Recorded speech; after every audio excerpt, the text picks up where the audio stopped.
सी, crime, communalism और corruption, ये तीनों सी से हम लड़ रहे हैं। बहुत लोग मानते थे, समझते थे कि शायद नीतीश जी जब तक आए तो कुछ कर देंगे, लेकिन आज जिस रास्ते पर वो चले थे नीतीश जी, उस रास्ते को इसी मंजिल में पहुंचना था। वो रास्ता कहीं और नहीं जा सकता था, उसमें हश्र ही होना था। जो होना था वो हुआ, जो होना था ये हुआ, और भाजपा के हाथ में पूरी सत्ता अब चली गई। आज पूरे बिहार में सबके सामने सवाल है, वामपंथियों के सामने सवाल है, जो भी इस पूरे बिहार में सामाजिक न्याय के लिए लड़ने वाले वामपंथी और समाजवादी धारा, दोनों धारा के सामने सवाल है।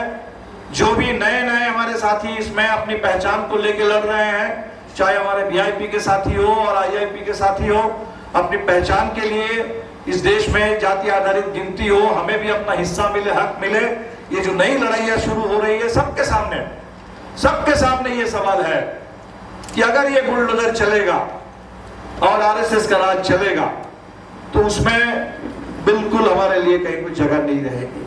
तो इसलिए ये जो एकता हम लोगों ने चुनाव के दौर में हमारी बनी थी, उस एकता को और मजबूत करने और उसको जमीन से और आंदोलनों से जोड़ने की जरूरत है। जमीन से और आंदोलनों से, गरीब से और किसान से, मजदूरों से। जो नोएडा में लड़ रहे हैं वो कौन मजदूर है? जो लुधियाना में जाकर के, अभी हम गए थे पंजाब में, लोग कह रहे थे कि भाई वहां पंजाब में जो एसआईआर हो रहा है हमारा नाम कट रहे हैं। कौन? बिहार के, यूपी के मजदूर। नोएडा में जो लड़ रहे हैं वो, उसमें भी बहुत सारे बिहार के। मनेसर में जो इंडियन ऑयल में जो लोगों ने लड़ा, सुदामा जी वहां गए थे, बहुत सारे बिहार के मजदूर। तो हमारे ही मजदूर हैं बिहार के, जो दूसरे प्रदेशों में जाकर के लड़ रहे हैं और बिहार में भी लड़ेंगे, लड़ रहे हैं। तो इन संघर्षों में एकता बने, हम सब लोग मिलकर के कदम मिला करके चले, सब लोग एक ही तरह से सोचेंगे, एक ही तरह से बोलेंगे, एक ही तरह से लड़ेंगे। कोई जरूरी नहीं है, ऐसा होता भी नहीं है। हम जब कहते हैं कि विविधता में एकता, पूरे हिंदुस्तान के लिए जो बात हम करते हैं, इस देश में विविधता में एकता, अलग अलग भाषा है, अलग अलग बोली है, अलग अलग मजहब है, अलग अलग रीति रिवाज है, अलग अलग खान पान है, लेकिन एकता है। उसी तरह इंडिया गठबंधन में भी हम अलग अलग विचार के लोग हैं। लाल झंडे वाले हैं, यहाँ हरे झंडे वाले हैं, नीला झंडे वाले हैं, अलग अलग झंडे के लोग होंगे, अलग अलग विचार के लोग होंगे, कोई फर्क नहीं पड़ता। आपस में एकता, आपस में सम्मान, आपस के सबके लिए बराबरी, और ये बेचैनी कि ये जो दौर अभी आया है, अब हमारे ही हिस्से में आया है। आज से 20 साल पहले ये समय नहीं आया था, वो भी समय कठिन था, लेकिन उस दौर के लोगों ने लड़ लिया। आपातकाल की लड़ाई लोगों ने लड़ लिया, बाबरी मस्जिद की शहादत के दौर में लोगों ने लड़ लिया, बहुत सारा पहले लड़ लिया।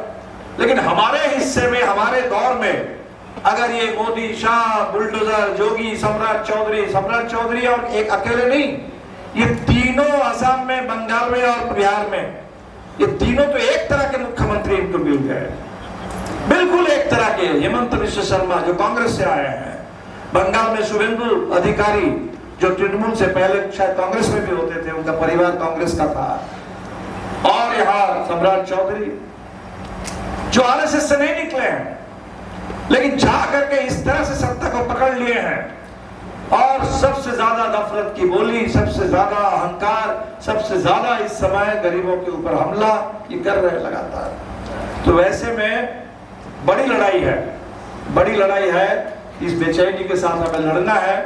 और मोदी जी ने पूरे अपनी नीतियों से जो देश को बर्बाद किया, पूरा बोझ हमारे ऊपर लाद दिया। अभी देख लीजिए कि लोग कहते थे कि कम से कम देश के अंदर जो भी हुआ हो, दुनिया में मोदी जी का डंका बज रहा है, दुनिया में भारत बहुत आगे बढ़ गया है। लेकिन अभी क्या हुआ?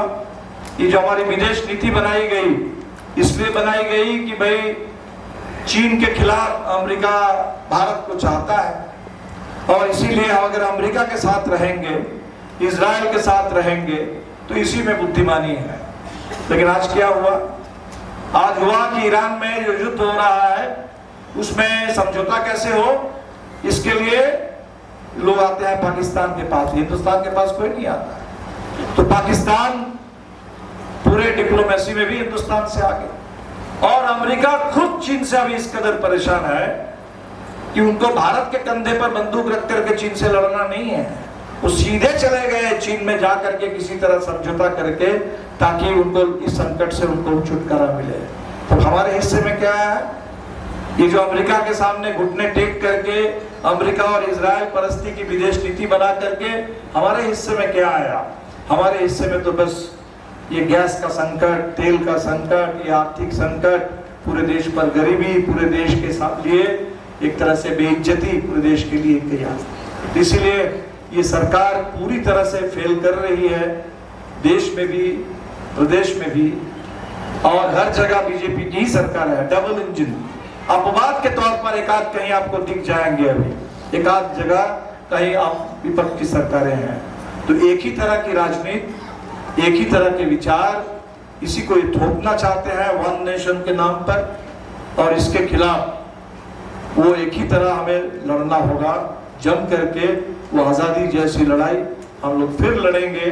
और जब जब बिहार ने तय कर लिया, जब जब बंगाल ने तय कर लिया, आजादी के आंदोलन में बंगाल की चर्चा ज्यादा होती थी, आजादी के बाद समय समय पर बिहार की चर्चा ज्यादा हुई, ये पूरा पूर्वांचल जब जब हम लोगों ने तय कर लिया, लोग खड़े हुए सड़क पर, तो निश्चित तौर पर रास्ता निकला, हम लोग इस पर काबू पाए।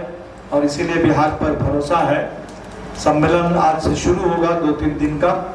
आप इंडिया गठबंधन के सभी साथी जो यहाँ आए, तेजस्वी जी नहीं आ पाए, राजेश राम जी भी बोले थे वो भी नहीं आ पाए, कोई बात नहीं है, जो भी साथी आए हैं आपकी भावनाओं को समझते हैं। अच्छी बात है कि हम सभी लोग चुनाव हारने के बावजूद हिम्मत नहीं हारे हैं। चुनाव जरूर हारे हैं, हिम्मत नहीं हारे, हमारी एकता कमजोर नहीं हुई है। और इसी हिम्मत के साथ, संकल्प के साथ, एकता के साथ मिलकर लड़ना होगा, मिलकर लड़ेंगे और देश को बचाएंगे, बिहार को आगे ले चलेंगे। इस देश में बाबा साहब अम्बेडकर का वो संविधान, जिस संविधान के पहले पन्ने पर ये कहा गया कि कोई भेदभाव नहीं होगा, सबके लिए बराबरी होगी, सबको न्याय मिलेगा, पूरा न्याय मिलेगा, सामाजिक, आर्थिक, राजनीतिक, सबको आजादी मिलेगी, बोलने की, लिखने की, लड़ने की, उस आजादी, वो बराबरी और वो न्याय, उसका हिंदुस्तान को हम लोग बना पाएंगे। आप सभी साथियों की ओर से मैं इंडिया गठबंधन के जो साथी हमारे बीच में आए उनका भी शुक्रिया अदा करता हूं, और आप सभी साथियों को से अपील करता हूं कि बिहार में बिल्कुल एक नए मोड़ पर हम पहुंचे हैं।